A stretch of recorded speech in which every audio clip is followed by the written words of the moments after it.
I'd like to call this meeting to order of the Economic Development Committee. This meeting is being recorded by the EDC. If any other persons present are doing the same, you must notify the chairperson, that's me, at this time.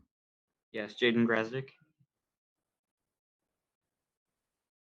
I see you. Okay, Jaden Gresick, thank you. Now I will try to take the roll call. Okay, Counselor Elmer, I'm here. Counselor Bullock. Yes. Thank you. Counselor Disorder. Here. Counselor Healy. Here. And Counselor Mayo. Here, but very sick. Okay, thank you very much. Thanks for bearing with us. All righty, moving on. Oh, darn. You'd think I'd know how to do this. Okay, next, approval of the minutes. Can I have a motion? So moved. I move to approve the minutes. Do we have a second? Second. Any discussion? Any changes? Let's just just raise your hand if you approve the minutes. Raise your hand. 1, 2, 3, 4, 5. Thank you. We don't have a public hearing. We have two things to vote on, I believe, or two things to forward to the full committee. One is the proposed zoning amendment to section 206.7. This is in the minutes. There was a joint public hearing with the planning board, which the majority of us were there. I think, Derek, you missed it, and Councilor Mayo, I think you missed it. Do you want to be brought up to speed? Have you read enough to consider this, the two of you? I have enough information from the emails. Okay, and Councilor Mayo? As do I. But Okay. But I'm going to tell you right now, I'm really sick, and I as I said before, I'd stay for the quorum, but I need to leave at this point. I appreciate that. Feel Okay. better. Thank you. you. Thanks for showing up. Thank you. Okay. Good luck. All right. Let me go down and find the actual language. Pardon me, Councilor. Yes. Councilor Elmer. I believe that this was pulled. Am I? I believe so. Yes. I got an email, and I'm just checking the date on this. I'm going to read this out loud to everyone. It said, to Sheila Gilmore and members of the City Council from Charles Roberts on March 4th, 2022, Planning Board withdrawal of the proposed zoning amendment to Section 200-6.7 sign regulations of the zoning ordinance. As of March 3rd, 2022, the Planning Board, after careful consideration and deliberation, had a unanimous vote to withdraw the current proposed zoning amendments to Section 200-6.7 sign regulations of the zoning ordinance. The vote was based on public comment on the proposed amendments made during the joint public hearing with EDC held on February 17th, 2022. The Planning Board would like to give further thought into electronic messaging center EMC signage. Thank you for your consideration. Respectfully submitted, Charles Roberts, Chairperson, Planning Board. There you go. Okay, that makes this meeting easier. We'll just skip over that topic. Thank you, Ginny, for that. That got lost in my pile of email. Okay. So the next piece of business, I thought that was going to be non-controversial, but I'm glad they caught that problem with the lights. The second one has to do with the easement between the city of Greenfield and Hawks and Reed. Is there someone from the city who can give us the background on this? Yes. MJ has her MJ hand. Haddam. Excellent. Please explain. Sure. So a couple of years ago, under Mayor Martin's administration, Steve Goldshire, who owns the property with Hawks and Reed, installed a geothermal system that required some work to happen under the alley. Can't hear you. we Your just- audio cut out. We lost you at under the. Hmm. I'm going to turn off my video because I'm actually out in the hill towns and you can hear better. Okay. Okay. Do you want to start from, so they built something under the alley? Right. So under Mayor Martin's administration, there was a conversation between the Fox and Reed, Steve Goldshear. It actually might have been before Steve Goldshear, but there was an agreement. There was some conversation about installing a energy efficient geothermal heating system for that building. And it required digging some wells into the alleyway and needing long-term access to those wells for maintenance and upkeep. There was a letter that Mayor Martin had sent to the owner, and it agreed that we would look forward to giving them an easement so that they could install and like I said, these energy efficiency improvements in the building.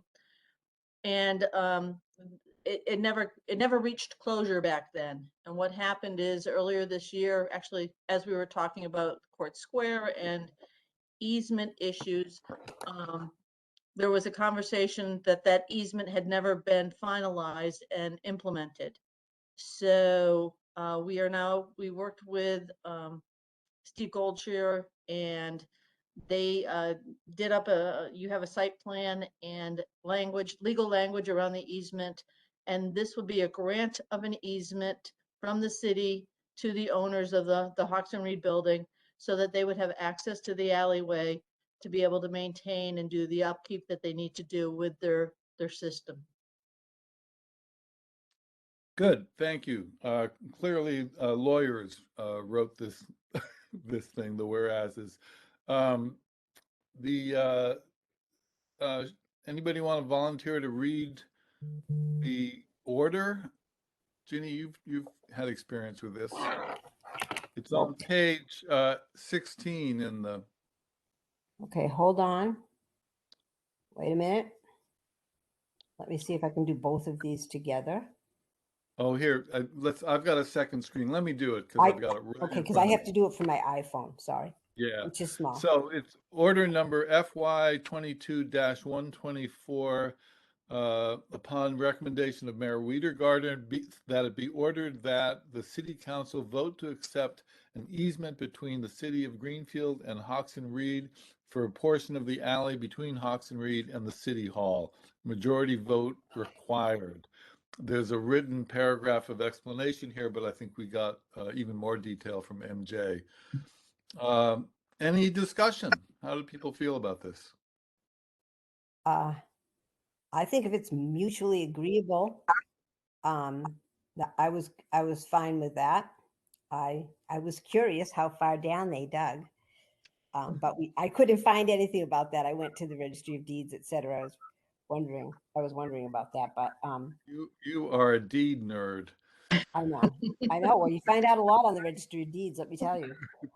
Anyways, as long as they sounded like they both agreed to that. I'm fine with that. I don't know how anybody else feels. MJ, can you answer Ginny's burning question? How deep those wells are? I don't know the details. I'm sorry. Let us assume that they go to the core of the earth. Well, I've been Not the reading a time. lot about different forms of energy since our last meeting, so there you go. Okay. I would And- defer to my colleague, Carol Collins, who could probably answer that question with much more detail than There I you go. She's not here today. Any other thoughts? I think it's not, I agree with Ginny. If both sides are happy with it, this seems to formalize something and, as they say, close a loop. So, what do we do now, Ginny? We So have we can vote to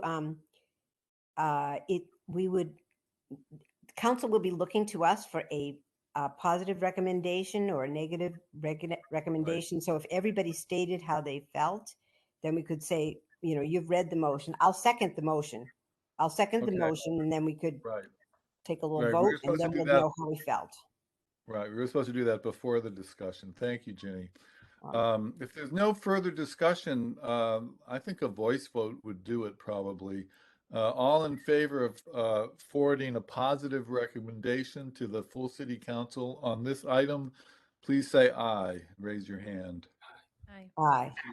Okay, that's a, we're missing one member, but that was a positive unanimous recommendation. Thank you. Now, next on the agenda.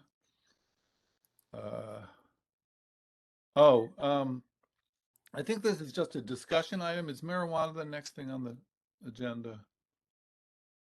Let me go back to the top. Yeah, let's see.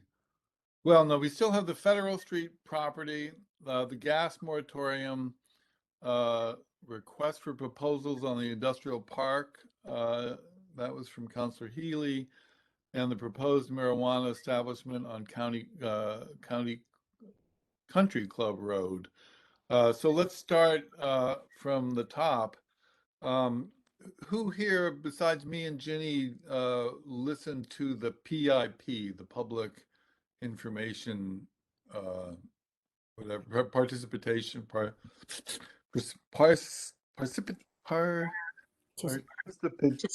participation meeting?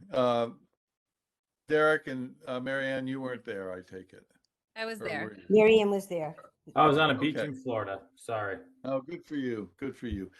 Well, you know, there was a lot that happened there. We heard from, it was basically a meeting run by the lawyer for the developer, and he controlled the conversation. But I think most of the issues got aired. How do you feel, Ginny? Well, I feel like you're absolutely right that it was run by the lawyer who kind of dictated the conversation. And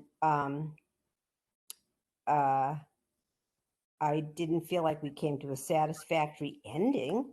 So it's now going for an audit. And I certainly hope that the audit comes out saying that we should clean that property up properly for the safety of all the people there. And so they were strongly encouraged to do that. And it sounded like the lawyer probably wasn't going to do that unless he was forced to do it, because it would cost him something.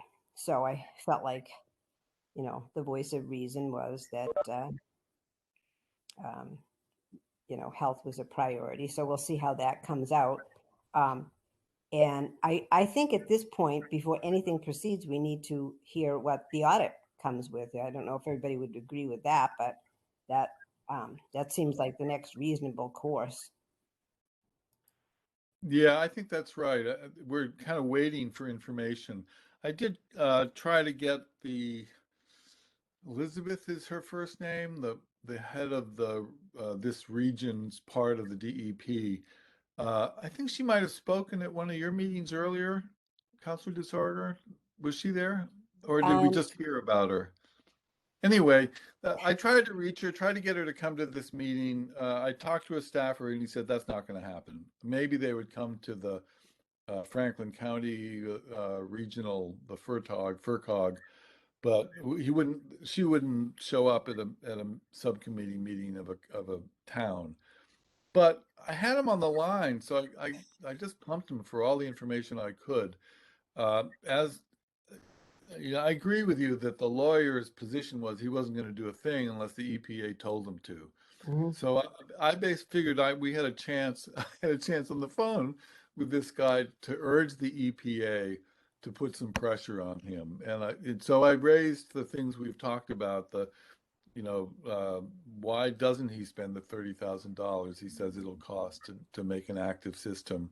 Why can't he do another round of testing since we haven't had any for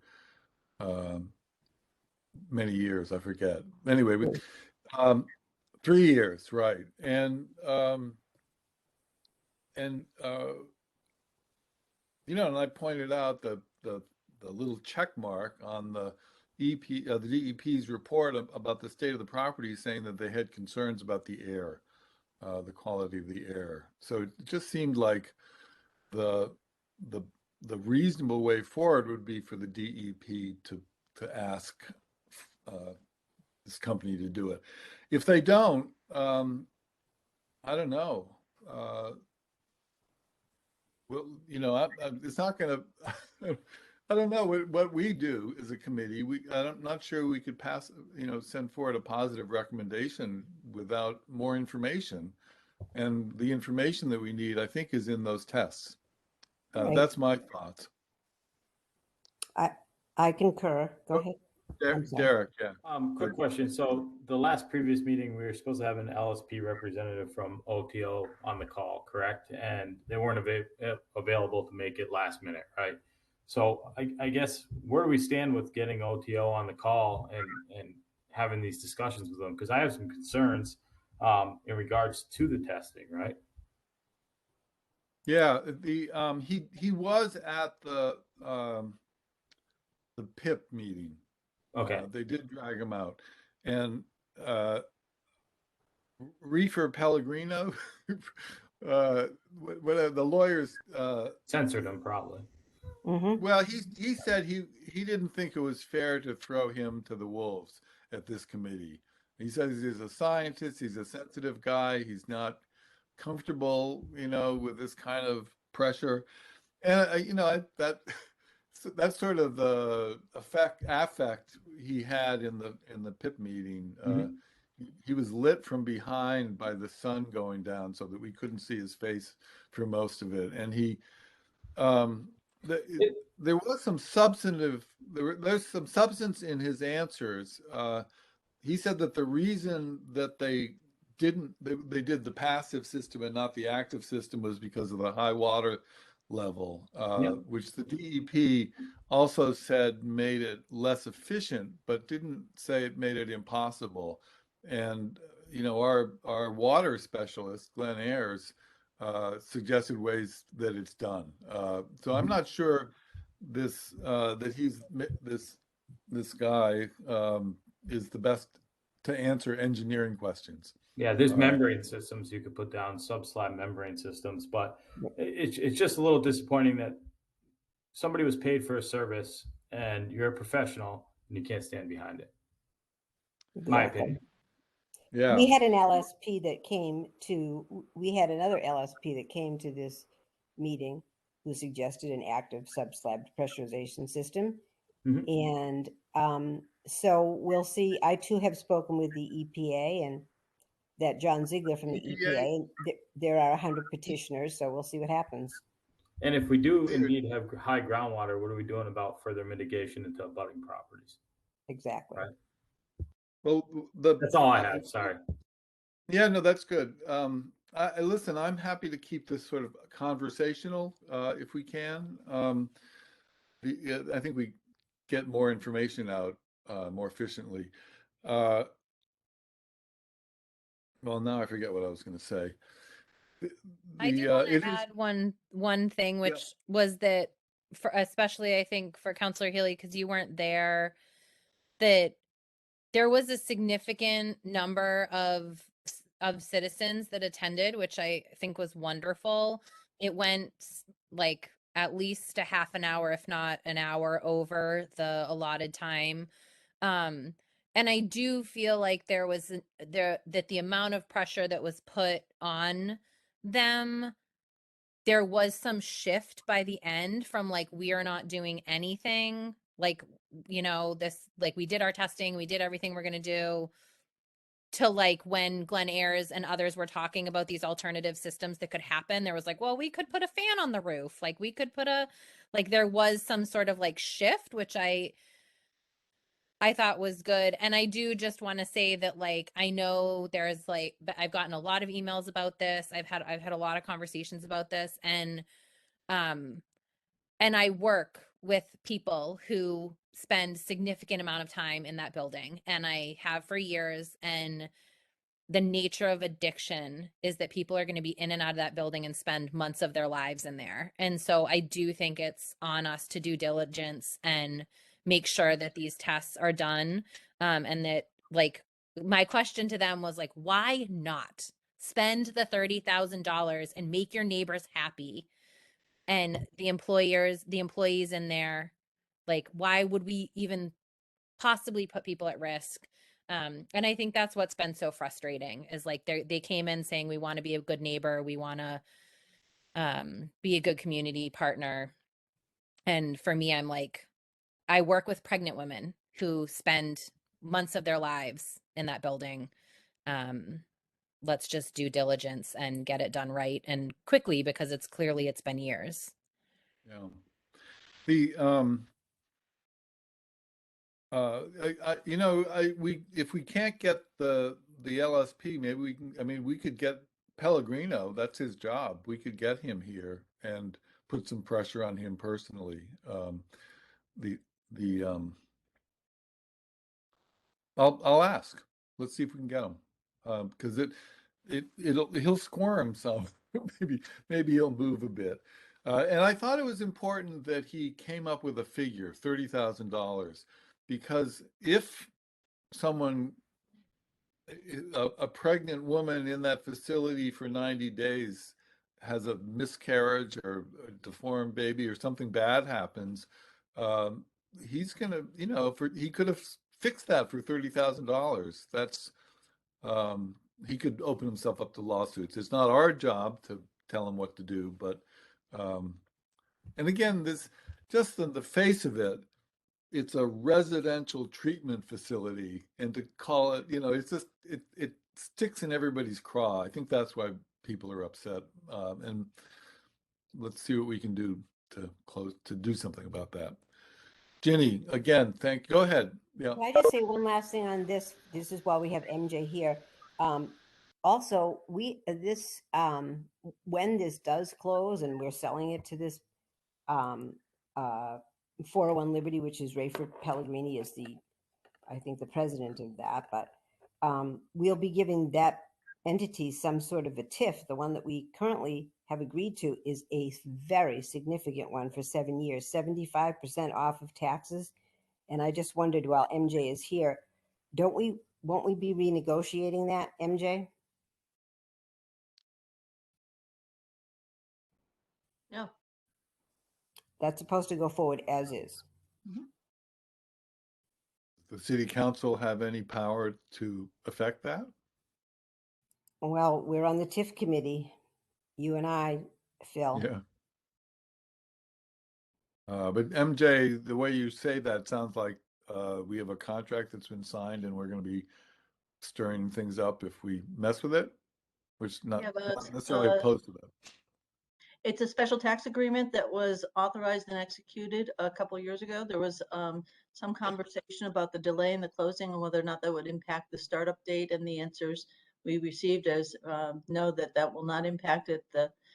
That STA will become effective during the first year of their ownership, which so the city still owns the property. So when it gets transferred to 401 Liberty Street, that will trigger the start date for the TIF. I'm sorry, the STA. I'm sorry, STA. What's the STA? Special tax assessment. It's a little different from a TIF in that you receive a discount on taxes on the full valuation of the property and not just the new investment.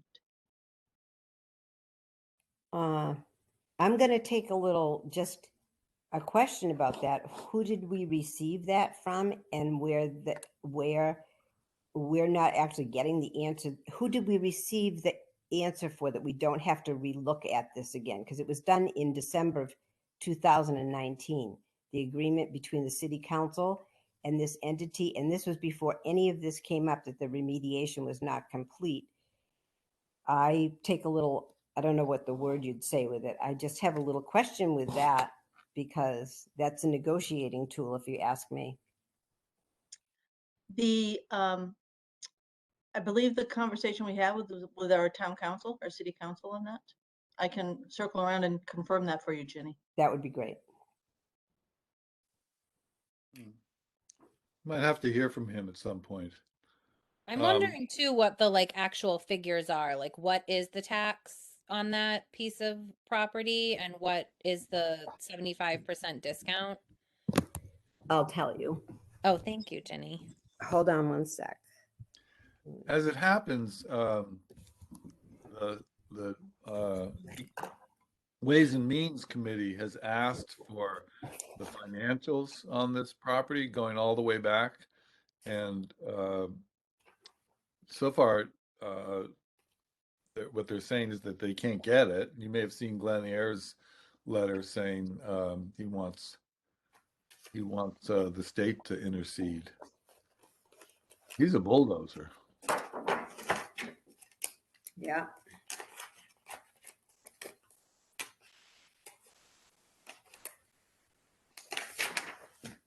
Okay, so that was Isaac's. I am looking at the first one of these, the first TIF that was agreed to. Do you have the second TIF in front of you? Oh, wait a minute, here it is. Okay, this is fascinating. The value of the building, the building will be valued at, when fully assessed, $6,100,000. And it will be a 7-year TIF. The first 2 years, they will get 75% off of their real estate taxes. The next year, so that's $102,000, $297,000 for the first 2 years. For year 3, it's 70% off their real estate taxes, $95,477. The next year, 65% off, then 60% off, then 55% off, and then 50% off in the last year. So it goes down progressively. Those six-figure numbers that you read off, were those savings? Their savings on the taxes, or was that the total taxes of which? That's what they're exempted, 102,000. That's 75%. So, you know, they would roughly be paying, if that's 3/4, maybe 25,000. That's a lot to exempt. That's a lot to exempt, in my opinion, when a remediation is not complete. Yeah, it's almost offensive that they're saving that much money on taxes and they won't do a $30,000 remediation. There's a point. Derek, you had your hand up? Yeah, I just have to say, it seems like a lot of money, but by no means do I think they're correct in any ways, but you also have to look at the investment in the property they made. And I'm just playing devil's advocate here, right? So they invested a substantial amount of money in a decrepit property to be there. So what they're doing is not right, but when you look at the tax incentives, that probably only covers a small portion of the cost of the construction that they performed. I appreciate that. And don't get me wrong, I don't agree with this one bit, but I just I'm playing devil's advocate. I appreciate it. Anything else on this? I think we're waiting for more information. We're waiting for, and maybe we can get Rafe here to talk to us. And the lawyer would be interesting too. Well, let's talk about this. I agree with that. If we could get him here, that'd be a very powerful thing. Because if we could say 30,000 is nothing compared to the life of a human being, right? That this is nothing. Small money. All right. Can we move on? Anything else there? Okay. Councilor Healy, did you get any information from Berkshire Gas? Yeah, so they did send me the DUP docket number. I went through some of that stuff. They're still working through some of my questions. I did speak on the phone with Chris Farrell from Berkshire Gas about, what can we do here? And he did mention that, after thinking about it a little more internally about, an RNG facility, they might be interested in trying to, do something along that avenue, which would take methane gas from the landfill or the wastewater plant really early. We'd obviously have to work with the gas company, figure out, there'd be some work on the city side to say, okay, let's look at, methane flow rates and different things to see if it's even feasible. But at least they're open to that suggestion. And did they share any numbers in terms of demand for gas or? Not currently. Most of those questions are going through legal review, which, as anybody knows, can take some time. I noticed driving around that some houses have not those little tanks that you use for your grill, but big tanks, a couple of them. So Yep. is that what people are doing to get around the? That's propane. That's, and what's that, how's that different? It's propane is different than natural gas. The components of it. So basically, you could hire a propane distribution company to come and fill your tanks, right? It's no different than getting propane for your grill. But one, it's more expensive, and two, the mercy of the propane is you're really charged on your usage, right? So if you're a small consumer of propane, you're paying $3 or whatever. Well, anybody been in the gas pumps lately, but we won't go there. But you're paying a lot of money for propane, where natural gas is readily available and more cost effective for heating solutions, right? So I think our best bet is to circle back around with Chris Farrell and see, what the next steps kind of would be if we wanted to look at doing some sort of RNG facility, either at the landfill or the wastewater plant, and circling back with Marlo Warner at the DPW to see what he knows about the property and see if it's even feasible, right? But until we get some legal responses, I understand the gas companies' stance that we just don't have the availability, right? And unless there's a surplus in gas supply, they can't really do anything. And so the only feasible solution is to find a way to supply gas, right? Or go electric. Or go electric and then have the grid go out on us. Yeah, that's perfect. Well, I'm sorry, I have a different stance on electrification than most people. And it's just because I've done so much of the work in the past where, a lot of electricity comes from, coal. Thank you. And natural gas and turbines. And then you have the turbine up at Northfield Mount Herman, which draws water from the Connecticut River, which produces large megawatts of power, which has, hurt the fish population in the river, right? So there's a lot of bad things when there's other ways, but it relies on renewable resources. But that's my opinion, and I'm entitled to that, I guess. Yeah. No, I appreciate it. There's also some industrial uses where you need electric isn't hot enough, I gather. Yes, yeah, absolutely. There's industrial uses that rely on natural gas as a process-related component. For instance, if you had an electric boiler compared to a natural gas boiler, you just don't get the steam quality that you're looking for your process, right? So it's really important to businesses, and it's really important to homeowners who don't want to just rely on electric heat pumps, which are, when you get into those real cold nights where it's 0 degrees outside and they don't work efficiently, really natural gas or pellet stoves or those options are the best options for you. Okay, any other discussion on that topic? Yes. Well, I do want to say that after that meeting ended, I spent a lot of time looking at that, but also that we had people that wrote to us as counselors about making sure that we were looking well and hard at renewable energies. I think about that in my own condo complex where in the middle of building this is in Silvercrest, the gas moratorium began, and we have several of the units that have the large propane tanks. And when a few people or one person here was just looking at the mini splits, it was this is just recently, the condo board did not vote in favor of it.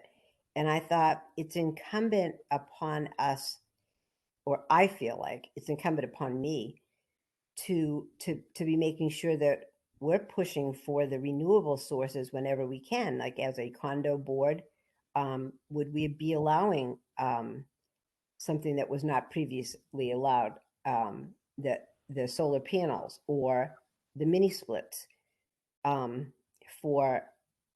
so there was some pushback. That was just the other side of that there was, that we get pushed, or not pushback, but other thoughts from our constituents about not going down that path. And so just two sides of the coin. That's all. Yeah, and, sorry, I'd like to rebuttal. I would just say that, you know, a renewable natural gas solution is actually environmentally friendly, because what you're doing is you're taking methane, which is more harmful to the ozone and the environment, and making it into natural gas and redistributing it into pipelines. And the emissions from a burnt natural gas or RNG do less damage and carbon footprint than methane just discharging to the environment.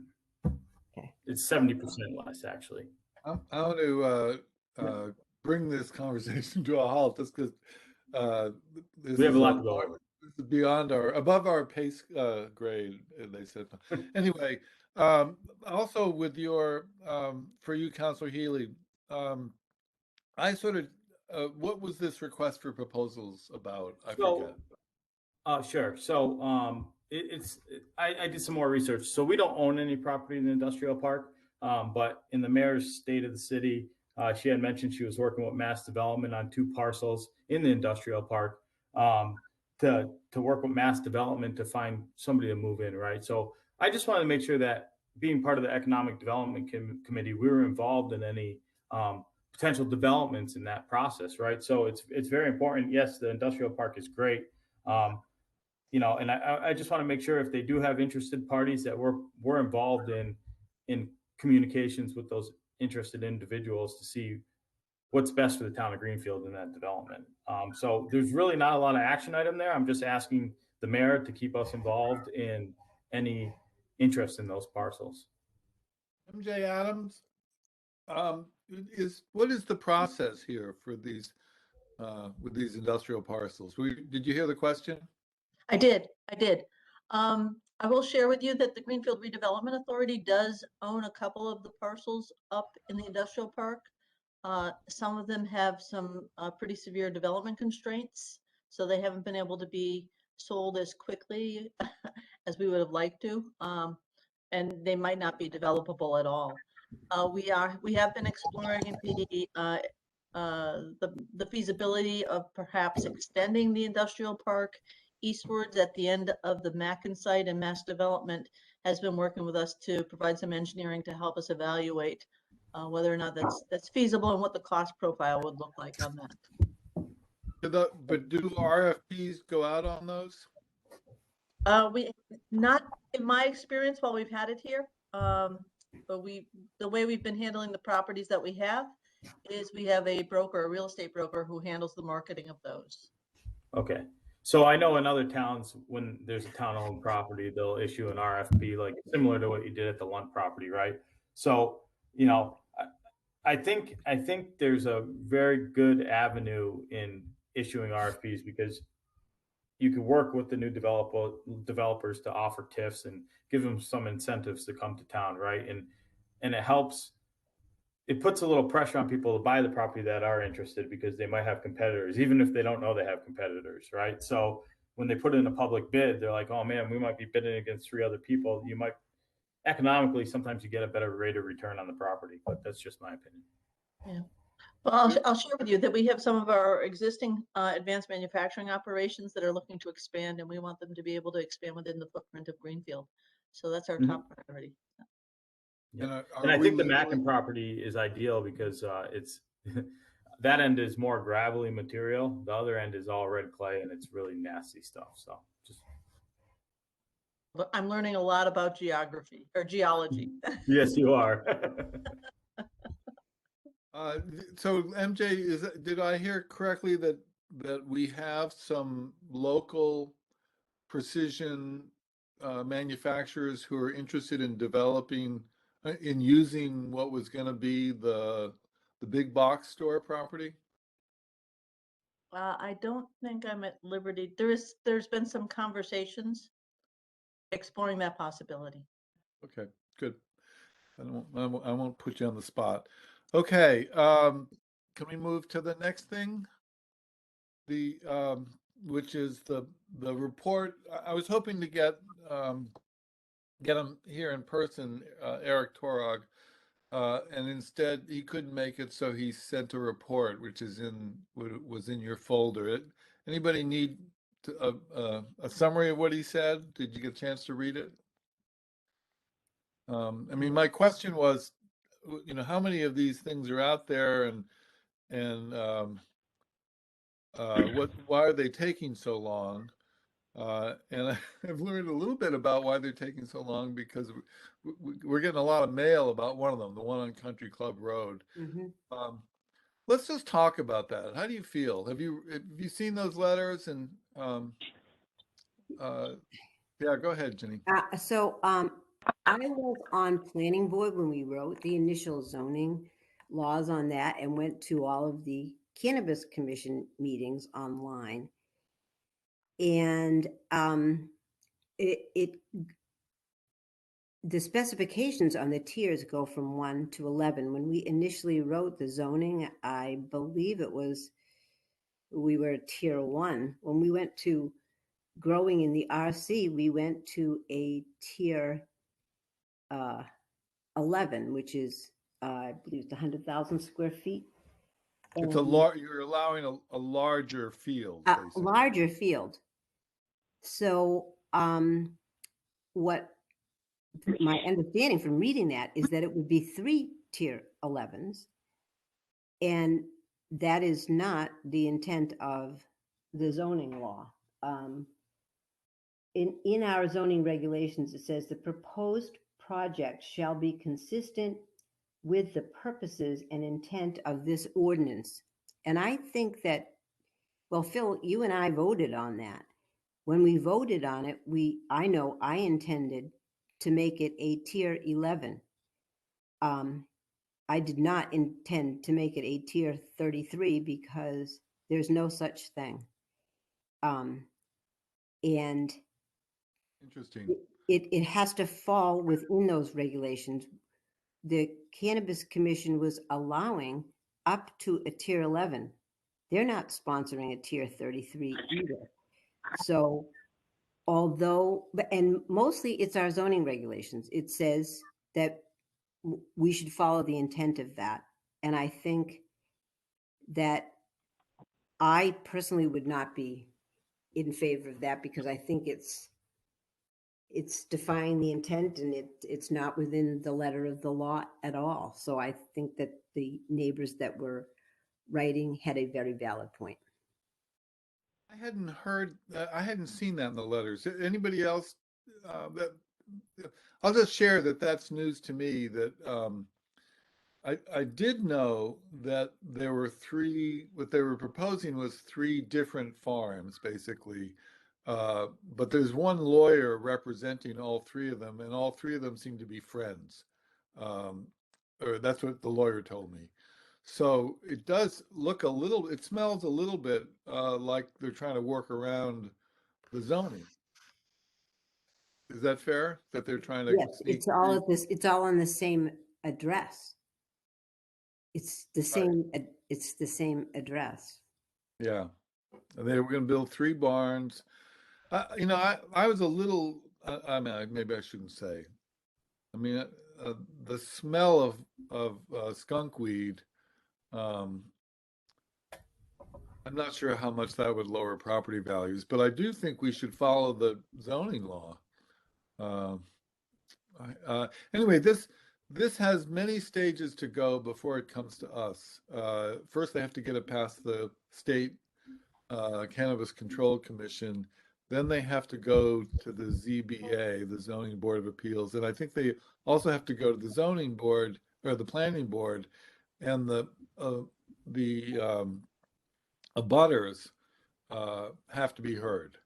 So that they'll get their say there. If there are any of them here on the call, I'm sorry, this isn't a public hearing, so we can't take your comments. But we've read your letters, and I think Ginny's put her finger on what could be something that would stop it. Anyway, Derek, go. In regards to so I haven't dove into the zoning bylaws too deeply on this, but in other municipalities, there's bylaws on odor pollution, right? So one of the questions would be, maybe Greenfield, if we don't have it established, should consider putting some sort of language in there for odor, which would alleviate some of these concerns. Similar to what happened at Martin's Farm when they had to put an odor center in to reduce the amount of smell that was in the meadows, right? And I think it's doable, and if anything, it would probably deter a lot of these large pot businesses from doing what they're trying to do.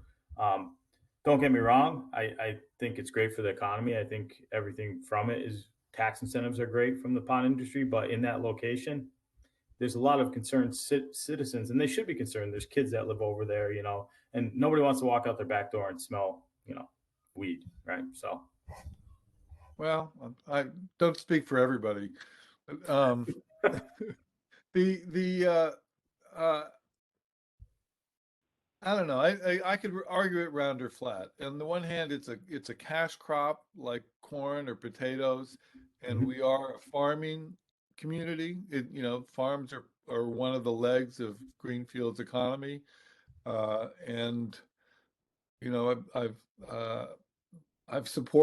voted for marijuana stuff before. We've let a lot of these things go forward. One of the things we learned from Eric Torog's spreadsheet is a lot of things have been proposed and only one has come forward. So it's just because they propose it doesn't mean it happens.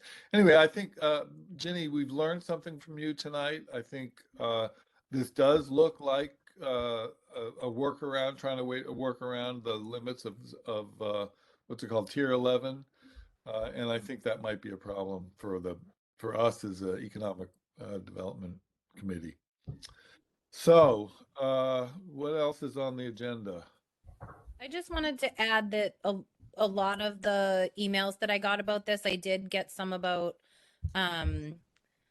odor, which I do, I do think that there are significant ways to reduce odor, and I would hope that that would be a part of what goes into place when this gets set up. But I did receive a few that were about the chemicals used for cultivation, which I think, especially for those that are in the country club in the residential area, that was a concern for a number of the citizens that wrote.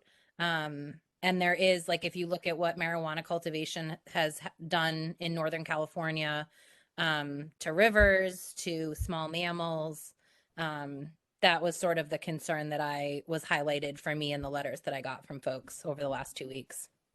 Tell us about that. What's happened in California? I don't actually know a ton about it, but my partner was a field biologist for years before we had kids, and he has a very good friend who studies porcupines, and marijuana cultivation has basically like decimated porcupines and small mammals that are very important to the ecosystem in Northern California from the runoff that happens, and it kills even smaller rodents and other plants from monocropping that they need to eat to survive.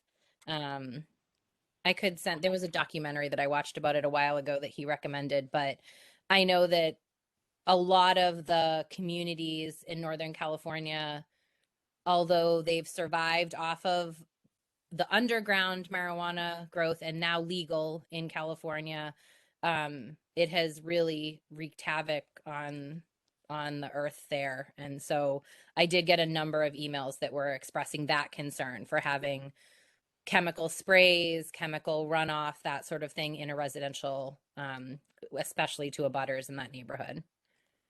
Interesting. Thanks. I hadn't thought about that. Okay, as I say, we're a long way from getting this on our plate, but I thought it'd be good to sort of air our views. That's all I have. Is there any new business? Is there any old business? The next meeting, it says here, will be April 11th, 2022 at 6 p.m. in the City Hall Meeting Room, second floor, or via WebEx if required.